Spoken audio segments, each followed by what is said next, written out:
E aí, pessoal, bom dia de novo para quem não estava aí ainda. A professora Miriam já está aqui com a gente.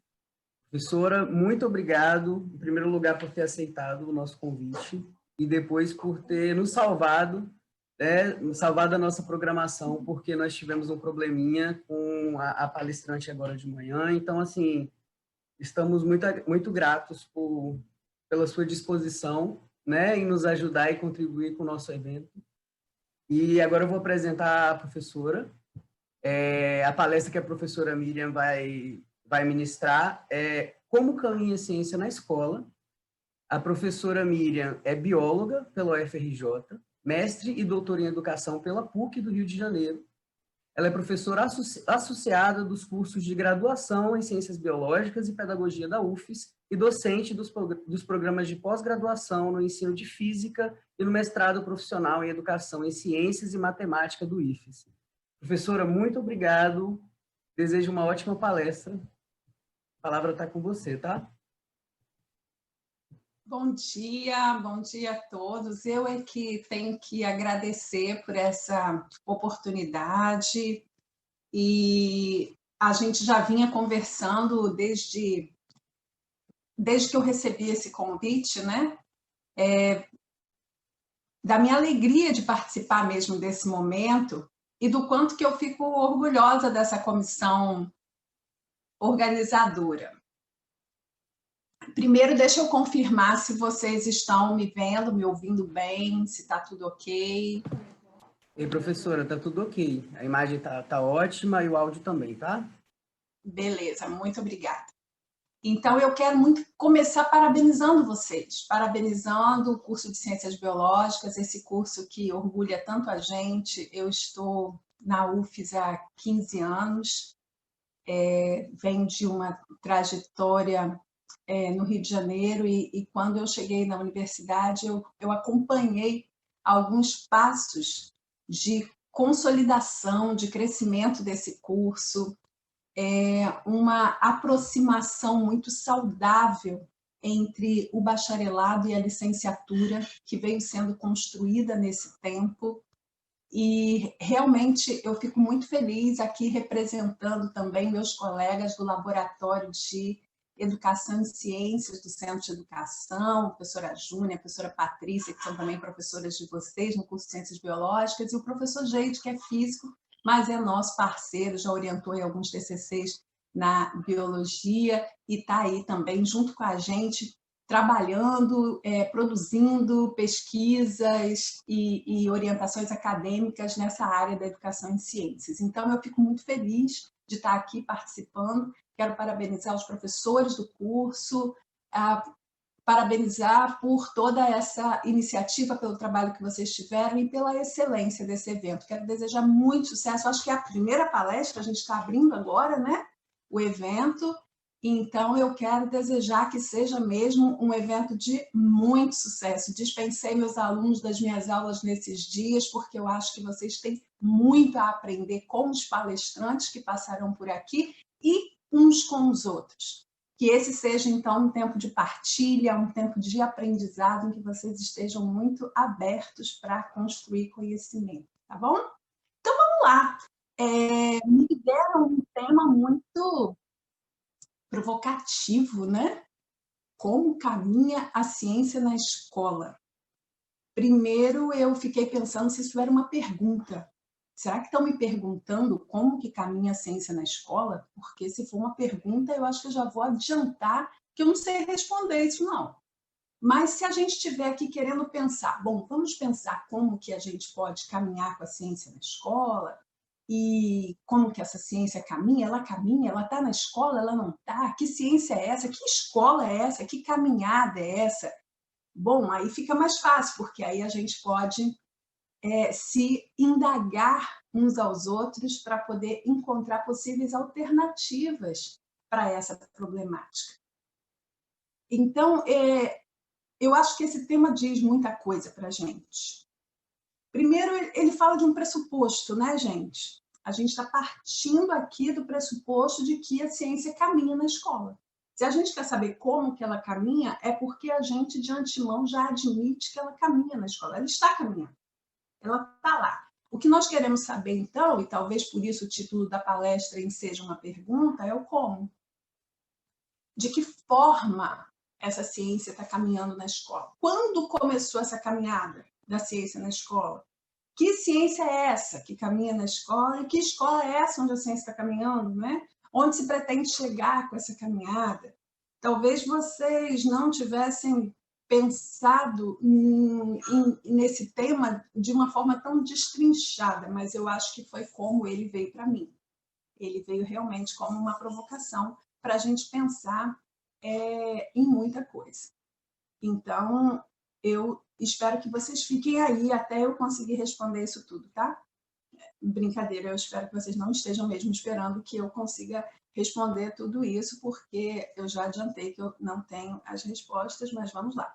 Vamos começar fazendo uma breve retrospectiva histórica. Eu gosto sempre de olhar para a história, gente. Eu acho que a história tem muita coisa para dizer para a gente. A nossa vida é cíclica, né? Parece que as coisas vão acontecendo e vão se repetindo. E olhar para a história nos ajuda um pouco a entender o momento presente que a gente está vivendo, especialmente esse momento tão tenso, tão adverso, tão triste mesmo, né?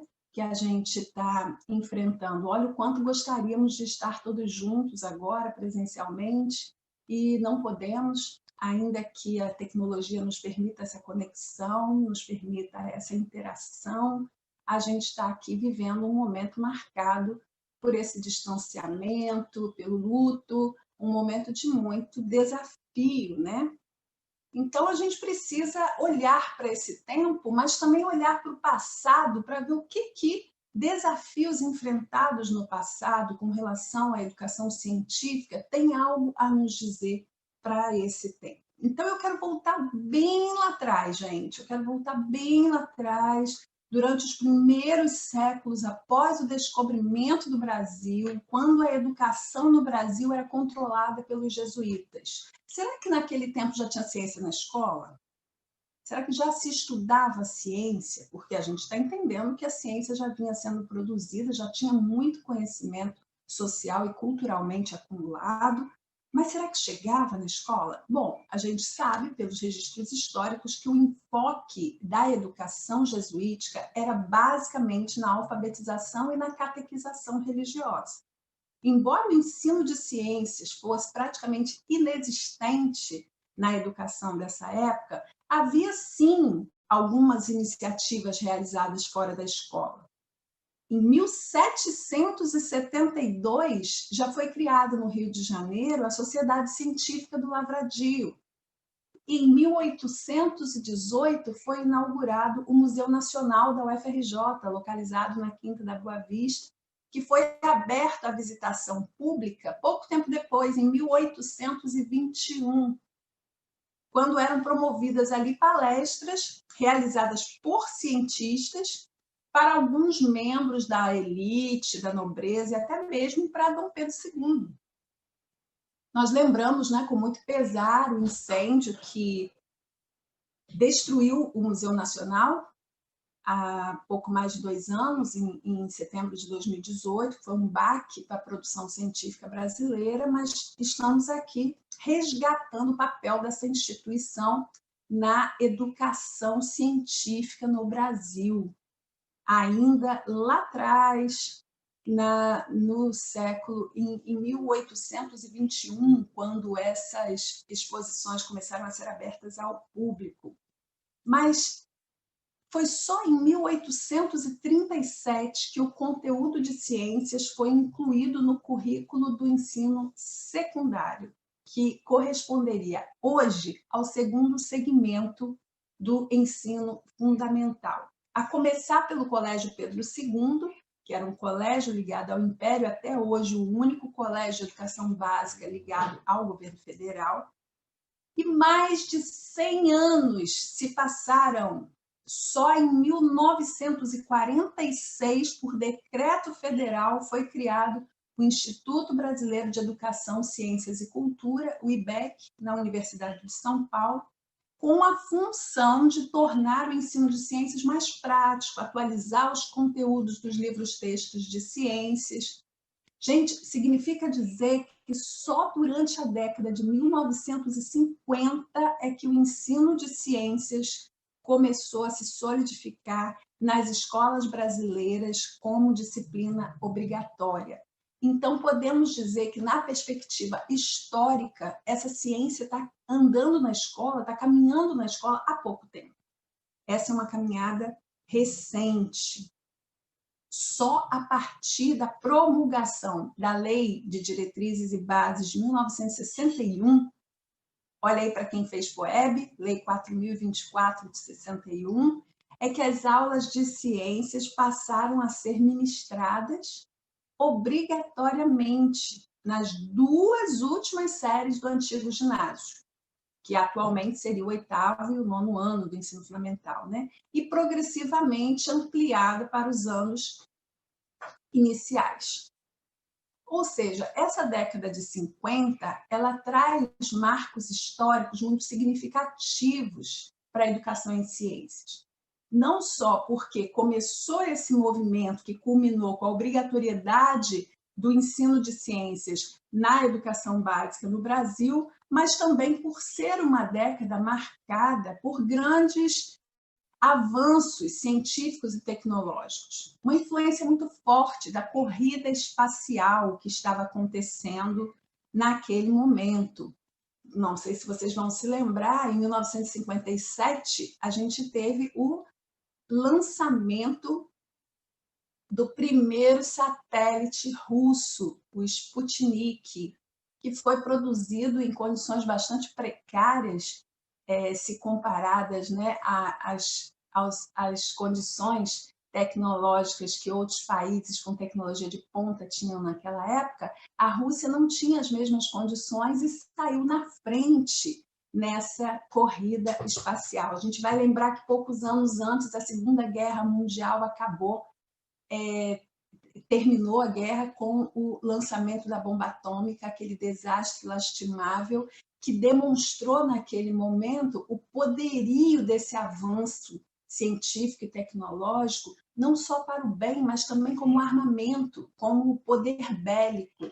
Então, nós estamos vivendo um momento ali naqueles anos 50, início dos anos 60, em que ciência e tecnologia são projetos também diretamente atrelados a projetos de poder e dominação. Então, o lançamento desse satélite russo, Sputnik, contrariou muito os Estados Unidos, por exemplo, né? Que disputava esse lugar de poder, a ponto dos Estados Unidos prometerem a revanche, de que até o final da década seguinte enviariam a primeira missão espacial tripulada à Lua, o que aconteceu lá em 20 de julho de 1969, com a Apollo 11. Então, essa corrida espacial, ela despertava um interesse muito grande pela ciência. É de se esperar que esse interesse influenciasse também os currículos escolares. Me lembrei aqui agora de uma curiosidade, que a vacina russa contra o coronavírus também se chama Sputnik. Vocês repararam isso? Talvez para fazer um resgate histórico desse momento aqui que colocou a Rússia na frente dessa corrida tecnológica. Então, naquele momento ali, a formação de cientistas parecia uma grande prioridade, porque havia o entendimento de que o avanço científico e tecnológico implicaria diretamente no avanço, no desenvolvimento econômico, no desenvolvimento humano, numa posição de prestígio internacional. Então, era muito importante formar novos cientistas. Percebemos aqui, por meio desse exemplo, desse recorte temporal que a gente fez aqui, que os currículos escolares são circunstanciados. E o que eu estou querendo dizer com isso? Que eles têm uma clara relação com os momentos históricos e com as tendências pedagógicas que esses contextos induzem.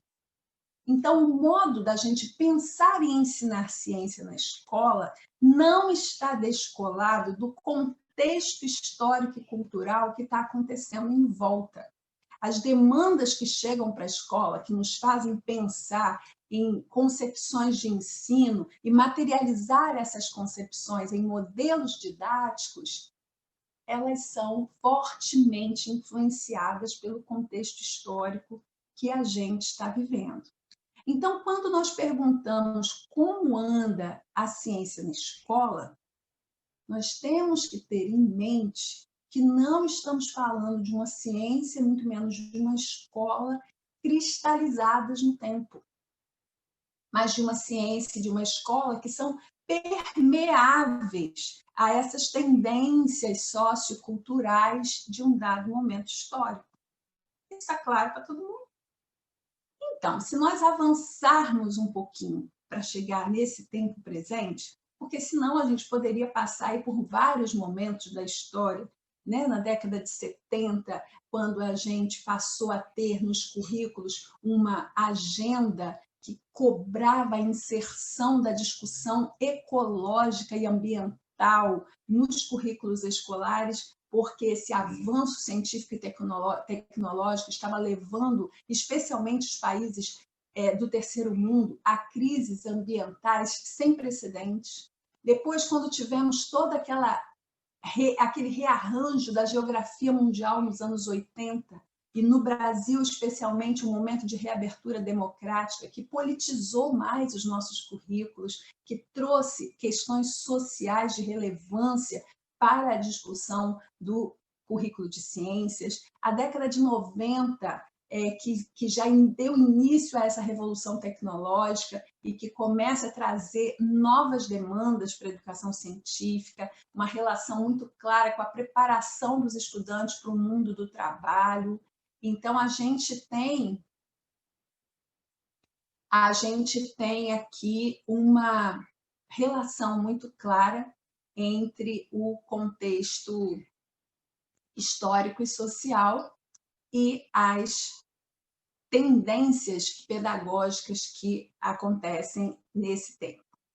Uma das maiores preocupações que a gente tem como profissionais que se dedicam, né, à educação científica e também os profissionais que trabalham com a divulgação científica é que os conteúdos ensinados nas escolas correspondam ao conhecimento produzido nas instituições de pesquisa. Se há alguma coisa que deixa um cientista muito incomodado, e eu acho que vocês vão se identificar com isso que eu vou dizer, é a gente ver aquele conteúdo que a gente estuda de forma aprofundada, minuciosa, detalhada, cuidadosa, sendo ensinado errado na escola.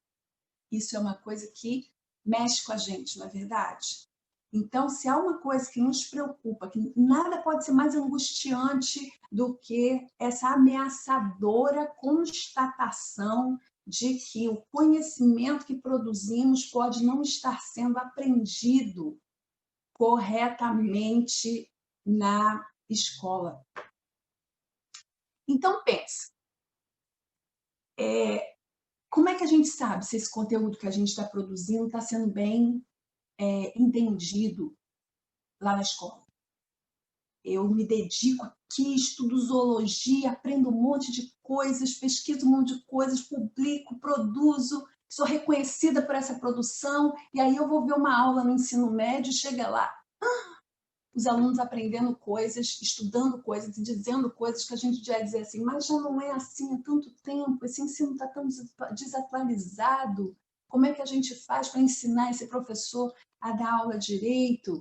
E aí a gente vai olhar aquelas avaliações internacionais, acho que todo mundo tem conhecimento do PISA, que é o Programa Internacional de Avaliação de Alunos, que é uma avaliação internacional realizada a cada 3 anos, que mede o nível educacional de jovens de 15 anos. por meio de provas de leitura, matemática e ciências.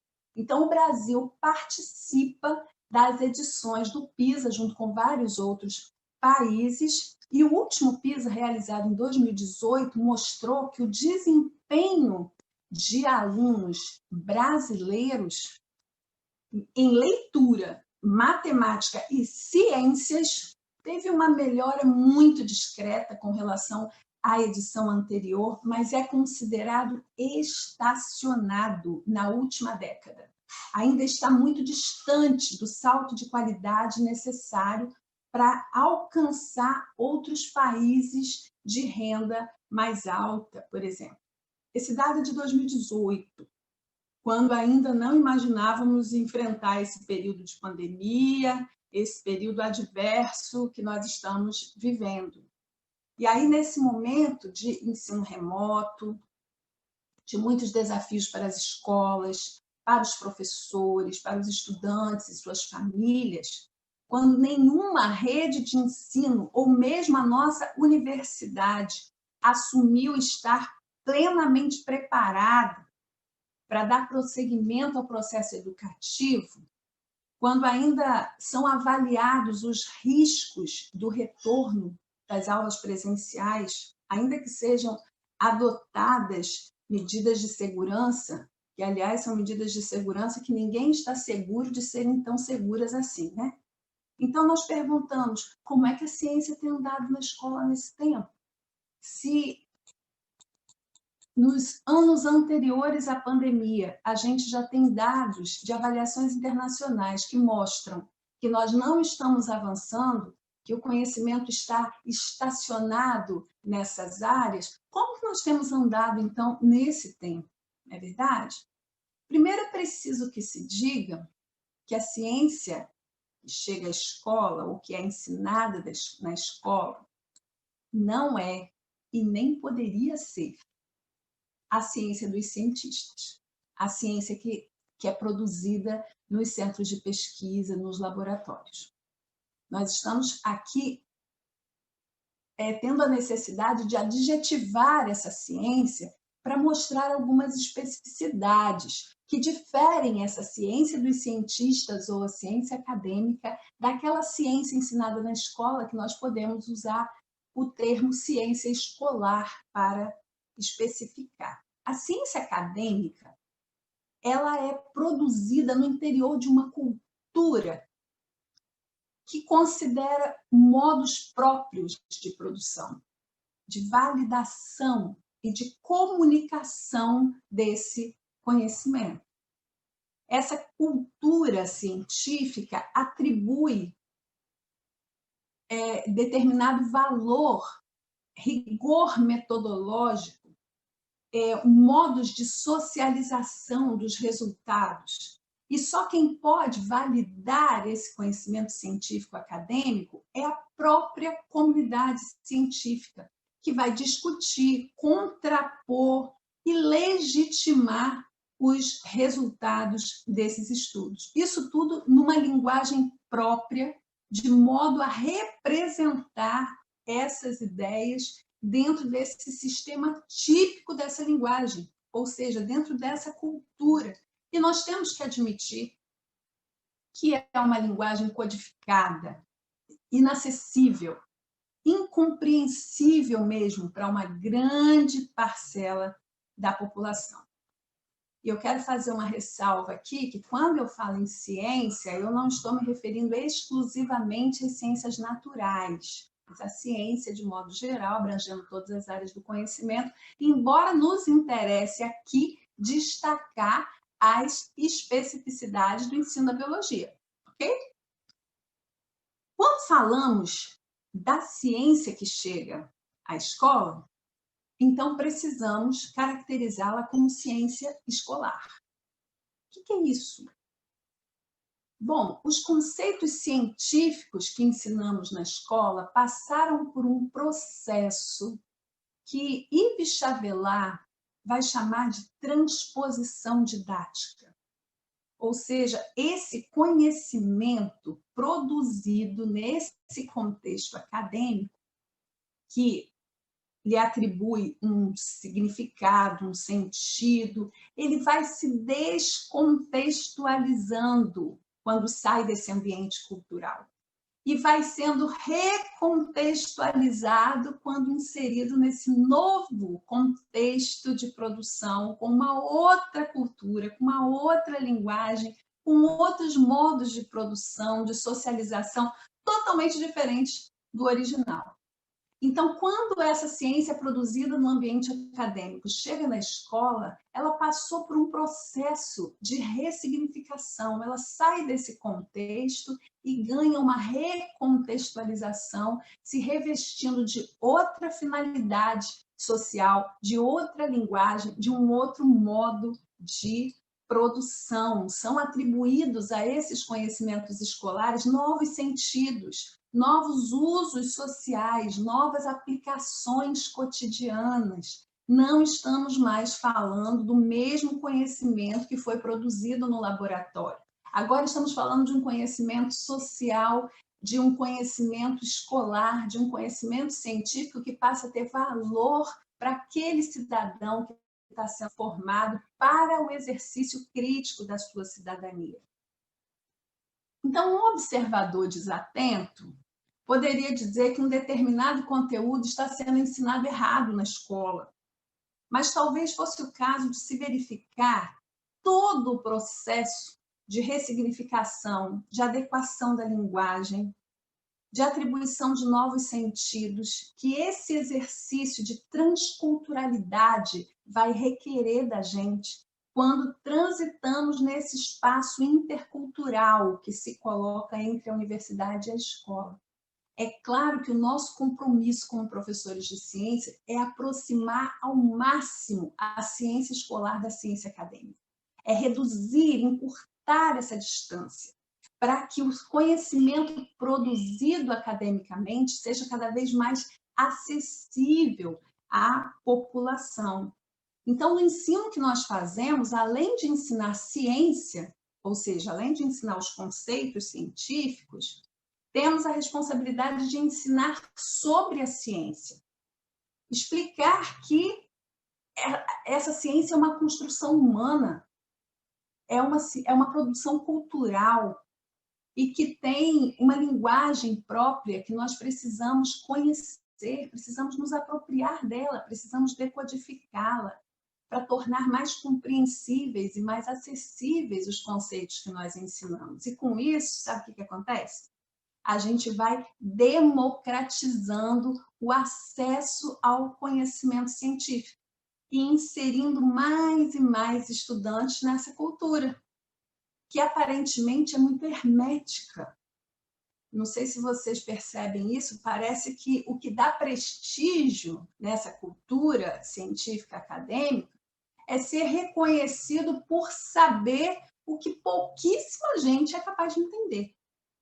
O Boaventura de Souza Santos é um sociólogo português que diz que a vocação de toda ciência é tornar-se senso comum, é tornar-se conhecida pelas pessoas, compreendida pelas pessoas.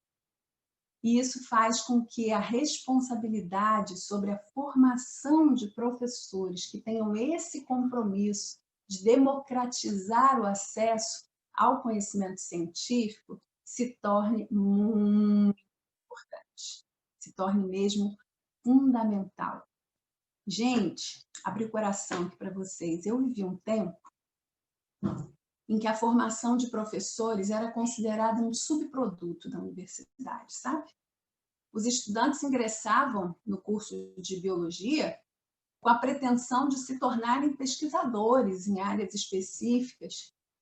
E, havendo oportunidade, eles cursariam algumas poucas disciplinas lá da educação, como se referindo a um lugar alheio ao curso de ciências biológicas, e aí poderiam obter um diploma extra de licenciatura para quebrar o galho, caso precisassem eventualmente, né, dar umas aulinhas até se estabelecerem profissionalmente. Felizmente, esse tempo está passando. Esse tempo passou. Nós temos tido cada vez mais a reafirmação do papel das licenciaturas e a importância da formação de professores tem ficado cada vez mais evidente na nossa sociedade. Foi-se o tempo em que profissionais de outras áreas poderiam lecionar biologia nas escolas. Hoje, temos claro que esse lugar é do biólogo, e só do biólogo. Então, estamos a cada dia mais engajados em consolidar uma formação profissional que corresponda às demandas e às expectativas da escola para que a ciência possa andar por lá, fazendo diferença na vida dos nossos estudantes. Especialmente diante dos desafios que enfrentamos no cenário educacional brasileiro atual. Não podemos esquecer, gente, que nós lidamos com um processo histórico de desprofissionalização da docência. Meus alunos sempre me ouvem falar disso, não é verdade? E é algo que eu gosto de chamar a atenção, porque nós estamos num curso de formação profissional. E se nós tomarmos como referência o conceito europeu de profissão, e tomarmos a profissão do médico, do engenheiro, do advogado como um exemplo concreto, nós vamos conseguir entender melhor esse processo de desprofissionalização docente. Esse conceito europeu de profissão, ele caracteriza o profissional como alguém que detém um conhecimento especializado, um corpo de saberes cientificamente validado, que habilita esse profissional ao exercício de atividades que são inerentes à sua profissão, de modo que nenhum outro profissional tenha a pretensão de exercer o seu trabalho. Esse conhecimento especializado é também reconhecido e confere prestígio social a essa profissão. Quer dizer, o profissional é reconhecido como alguém habilitado para tomar decisões, para identificar problemas, para propor intervenções na intenção de resolver esses problemas com os quais ele se depara no seu exercício profissional. E, por fim, existe um código de ética profissional que é definido pelos próprios pares.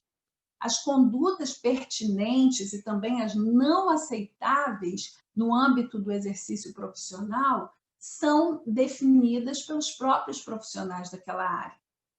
Eu acho que nós não temos dificuldade para identificar todas essas características na profissão do médico, do engenheiro, do advogado, mas reconhecendo a dificuldade de perceber essas mesmas características quando se trata da profissão docente, da profissão do professor.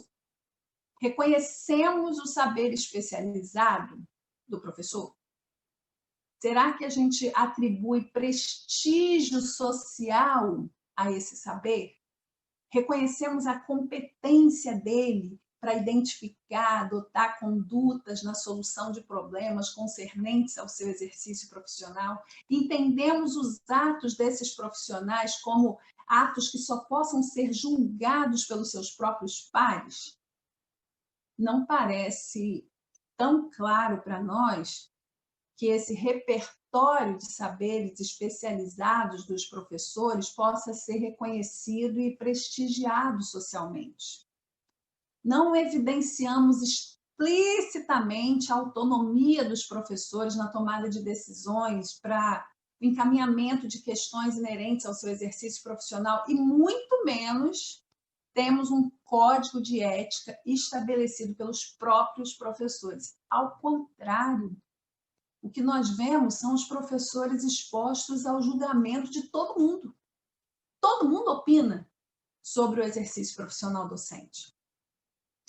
A essa altura, nós estamos aqui nos dando conta de que a ciência que anda pela escola não pode se limitar ao currículo prescrito ao qual os professores precisem se sujeitar. Não podemos ficar daqui do alto dos nossos laboratórios apenas exigindo que eles transmitam direitinho, né, o conhecimento que nós produzimos. Pelo contrário, essa ciência precisa enxergar os professores como profissionais, parceiros nessa produção de conhecimento escolar e pedagógico, e validar o conhecimento profissional que é inerente à profissão docente, entendendo que esse professor que está na escola não produz o mesmo conhecimento que nós produzimos nos laboratórios de biologia. Assim como nós, nos laboratórios de biologia, também não produzimos o mesmo conhecimento que os professores produzem na escola. E precisamos trabalhar como parceiros, como coformadores dos estudantes que nos são confiados nas escolas, que chegam lá com a expectativa de que faremos bem o nosso trabalho e cumpriremos bem a nossa responsabilidade social de, junto com eles, produzir conhecimento e encurtar a distância entre a ciência escolar e a ciência acadêmica, democratizando esse acesso ao conhecimento científico, por reconhecer que esse conhecimento científico atribui poder, empodera, coloca o cidadão num lugar de decisão e não mais no lugar da pessoa que se deixa manipular por aqueles que entendem. Então, é direito de todo cidadão compreender essas informações e conhecimentos e conceitos científicos para que ele próprio possa tomar parte nos processos decisórios que acontecem na sociedade. Então, é muito importante que essa ciência possa enxergar os professores como parceiros nessa produção de conhecimento escolar e pedagógico, validar o seu conhecimento inerente à profissão docente. Sim, a profissão docente que nós queremos reconhecer e afirmar. E do ponto de vista da profissão docente e da educação em ciências, o objetivo final do ensino que nós fazemos é a alfabetização científica. Entendendo a alfabetização aqui, não só como a decodificação da linguagem científica, mas, sobretudo, como um processo gradual e contínuo de apropriação dessa linguagem, de modo a possibilitar uma leitura de mundo mais crítica e mais participativa. Mas aqui eu posso imaginar que alguns aí possam estar se perguntando, mas como é que a gente pode fazer isso nesse contexto de negação da ciência? Nessa situação em que os professores têm lidado com a recusa dos próprios estudantes e das famílias em aceitar o discurso de autoridade da ciência. Como validar esse conhecimento trazido pelos estudantes para a escola se ele, muitas vezes, contraria frontalmente os modelos explicativos cientificamente aceitos? Gente, eu também me faço essas perguntas o tempo todo, tá? E ainda bem que eu preveni vocês no início que eu ia fazer perguntas para as quais não tenho resposta. Mas, de novo, quando eu não tenho resposta nenhuma, eu vou olhar para a história e vejo se isso já aconteceu antes, para entender como a humanidade tem lidado com isso antes de mim. E olhando para a história, eu descobri que esse negacionismo, ele não é inédito na história da ciência. De fato, ele tem nos incomodado muito, não é verdade? A gente tem lidado com umas situações que a gente fica assim, mas como assim? Mas, enfim.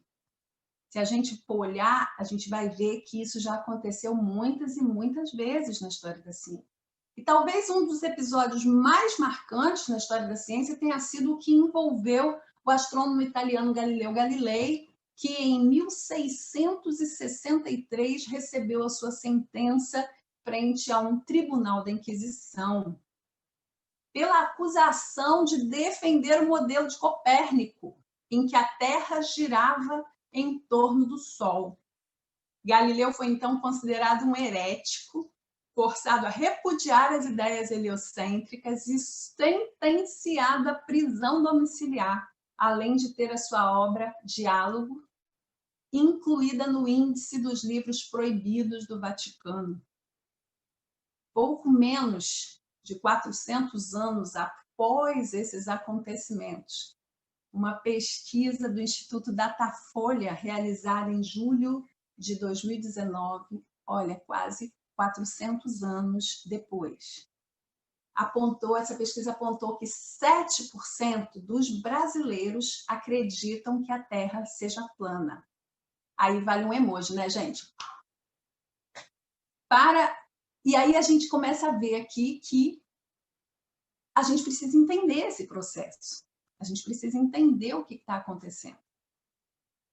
Existe um estudo de um astrofísico romeno muito legal, e ele se chama Mário Lívio, e ele tem feito um extenso trabalho de analisar o ressurgimento dos movimentos de negação dos resultados dos trabalhos científicos. E uma das principais diferenças que ele aponta nesse movimento atual de negacionismo da ciência é que essa oposição à ciência deixou de ter um cunho prioritariamente religioso. Tá, eu estou ouvindo daqui a pergunta aí dentro da cabeça de vocês. Mas e a negação do modelo evolucionista? Não teria motivação religiosa como foi no tempo de Galileu? Calma. Não estamos dizendo que o aspecto religioso não interfira nisso. Estamos falando que, prioritariamente, existem outros fatores interferindo nessa situação atual. De fato, num primeiro olhar, nós enxergamos que o principal problema no tempo de Galileu foi o enfrentamento entre ciência e religião. No entanto, o próprio Galileu nunca enxergou o conflito dessa forma. Por quê? Porque Galileu era uma pessoa religiosa. O conflito que ocorria ali na realidade não era entre ciência e religião, era entre a ciência e as interpretações literais da Bíblia feita pela Igreja. E isso sim era contra o que Galileu lutava. Porque o argumento do Galileu era de que a Bíblia não tinha sido escrita como um livro científico. Ela tinha uma outra razão de ser, uma outra finalidade. Portanto, as origens do conflito eram, na verdade, a disputa de poder por parte de quem ocupava um lugar de prestígio e de privilégios, respaldado por um paradigma de cunho religioso, baseado numa interpretação da Bíblia da qual Galileu discordava. Então, o pensamento religioso jamais limitou a produção de Galileu. E de muitos outros grandes cientistas do passado e do presente, que têm uma produção brilhante e que também são religiosos e professam abertamente a sua fé. A apropriação do discurso religioso para reafirmar posições conservadoras, essa sim, causou conflitos que custaram a vida de muitos cientistas e ainda hoje é o que causa muitos problemas para nós. Conservadorismo político, muitas vezes respaldado numa apropriação indevida de um discurso religioso, é que leva a um posicionamento contrário a algumas posturas científicas, a algumas posições científicas. E aí é importante que se diga que não há cientista neutro, né? Não há cientista neutro. A produção científica também se orienta por um posicionamento político. E aí, já caminhando para o final, porque eu estou vendo aqui que meu tempo acabou, e eu nem prestei atenção, né, gente, porque eu gosto de conversar com vocês, a gente vai caminhar aqui para terminar dizendo o seguinte: nós estamos vivendo um momento em que não temos carência de informação. Nós temos muita informação disponível. No entanto, nós também nunca vivemos um tempo em que a gente seja forçado a emitir tantas opiniões, e às vezes a nossa opinião se confunde com informação. E essas opiniões nem sempre são resultado de um processo de reflexão, de amadurecimento de ideias, de experiências pessoais. eu uso muito o entendimento de um teórico espanhol chamado Jorge La Rosa, que diz que a experiência não é aquilo que acontece, a experiência é aquilo que nos acontece, que nos toca, que nos transforma. E muitas vezes as informações e opiniões que emitimos não são baseadas nas nossas próprias experiências, porque sequer tivemos tempo de produzir essas experiências, de amadurecer essas experiências. Então, nós precisamos formar professores que estejam dispostos a viver experiências pessoais, a refletir sobre a sua própria vida, sobre a vida do outro, a se abrir para ouvir o outro, para fazer da dialogicidade uma marca no seu exercício profissional, para acolher esses estudantes que podem estar, sim, com o seu negacionismo, demonstrando uma resistência contra a arrogância científica e fazendo isso para se vingar de todo professor que um dia chegou diante dele e falou assim: lembra tudo que você aprendeu na sua vida? Pois é, os seus pais mentiram para você, o padre estava errado, agora eu vou ensinar para você a verdade absoluta. E fazendo isso, ele contraria aquilo que a ciência diz acerca de si mesma, que ela é um conhecimento produzido historicamente, uma construção humana, refutável por natureza, e que precisa estar aberta ao contraditório e precisa acolher cada vez mais pessoas interessadas em construir esse conhecimento. Então é isso, a ciência que chega na escola precisa estar aberta ao diverso, precisa estar aberta para acolher esses estudantes que não têm tido acesso ao conhecimento científico, que têm tido negada esse acesso a uma cultura acadêmica, e com isso a gente começa a ver que há muito ainda para caminhar. De fato, a ciência tem chegado à escola, temos formado bons professores, mas ainda precisamos caminhar muito. E aí eu quero terminar trazendo um poema do poeta uruguaio Eduardo Galeano, que pergunta para a gente: para que serve a utopia de caminhar com a ciência na escola, né? Seria utópico esse entendimento de que a gente precisa levar a ciência para a escola e insistir na formação de cidadãos críticos, participativos? Para que serve essa utopia? E ele diz para a gente: a utopia está lá no horizonte. Me aproximo 2 passos, ela se afasta 2 passos. Caminho 10 passos e o horizonte corre 10 passos. Por mais que eu caminhe, jamais alcançarei. Então, para que serve a utopia? Serve para isso, para que eu não deixe de caminhar. Muito obrigada. Continuemos caminhando. Nossa, professora, eu estou maravilhado com a sua fala, assim, e eu acho que todo mundo está perfeita, uma retrospectiva histórica e social muito pertinente e um bombardeio de questionamentos filosóficos. Minha cabeça está borbulhando aqui. Muito obrigado. E agora, acho que a gente tem tempo para fazer pelo menos uma das perguntas. Eu vou ler a pergunta, tá bom? A gente, desculpa, viu? Desculpa pelo tempo. Não, professora, foi incrível. Não tenho que se desculpar, a gente agradece profundamente, assim, foi incrível. Eu vou fazer a pergunta aqui da Isadora. A Isadora está perguntando como podemos explorar diferentes abordagens como o ensino investigativo para ensinar ciência com a correria das aulas e tendo que cumprir o currículo escolar ainda. Então, essa é uma pergunta que sempre as pessoas fazem para a gente. Como que a gente pode adotar uma postura mais investigativa, que leve o aluno a levantar hipóteses, a questionar, a propor soluções para problemas, sem que a gente tenha tempo para fazer isso? Porque a gente tem lá um currículo prescrito que a gente precisa dar conta. Aí a gente tem que pensar se o nosso trabalho como professor vai se pautar no conteúdo ou se vai se pautar nos objetivos. Porque se a gente trabalha pelo conteúdo, a gente vai olhar uma lista de conteúdos que precisa ser ensinado e a gente vai trabalhar para transmitir esse conteúdo. E ainda que o aluno não aprenda tudo aquilo, eu vou ter a sensação de trabalho bem feito porque eu dei conta da lista. Uma outra coisa é se eu pautar o meu trabalho pelos meus objetivos de ensino, onde eu espero que o meu aluno chegue com o ensino que eu vou fazer. Que tipo de atitudes, conceitos, procedimentos eu espero que ele aprenda por entender que isso é importante para a vida dele como cidadão.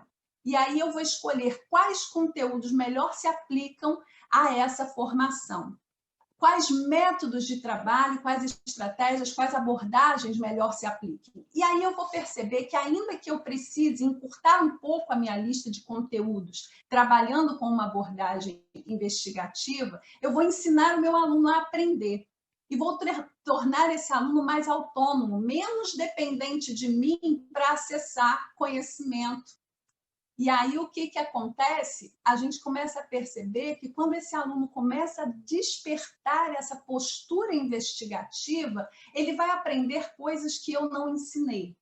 Eu fico menos dependente, ele também, do cumprimento da lista de conteúdos e muito mais aberta às possibilidades de aprendizado que a investigação vai despertar. Então, a escolha que a gente precisa fazer nesse momento é para quem que a gente trabalha. A gente trabalha para uma lista de conteúdos que nos subordina, que nos sujeita, que nos torna subservientes a essa relação de conteúdos pré-estabelecida, ou a gente trabalha com base naquilo que a gente sabe que tem que ensinar e que quer ensinar e que escolheu ensinar por causa dos nossos próprios princípios e valores como professores na educação científica. E aí a gente vai adotar princípios, métodos, abordagens didáticas que mais se aproximem disso que a gente escolheu fazer. Eu tenho trabalhado com ensino investigativo, ainda que precise sacrificar alguns conteúdos, mas desenvolvendo nos meus alunos procedimentos, valores, atitudes e conceitos que eles levam para a vida. E talvez marcar uma vida seja mais importante do que encher uma cabecinha com muitas informações. Talvez. Não posso garantir. Perfeito, professora. Perfeito, incrível. Gente, dá tempo de fazer mais uma pergunta? Tá? Vou fazer. É uma pergunta do Felipe. Ele trabalha no EJA e sente um bloqueio muito grande em alguns alunos mais idosos em aceitar alguns fatos científicos apresentados em sala de aula. Como vencer essa barreira e apresentar a divulgação científica para as pessoas mais velhas? Olha, eu falei para vocês do resultado do PISA de 2018, mas o resultado do PISA não falou só que os alunos brasileiros estão estacionados em ciência, não. Ele trouxe um dado muito importante de que 29% dos estudantes brasileiros sofrem de solidão.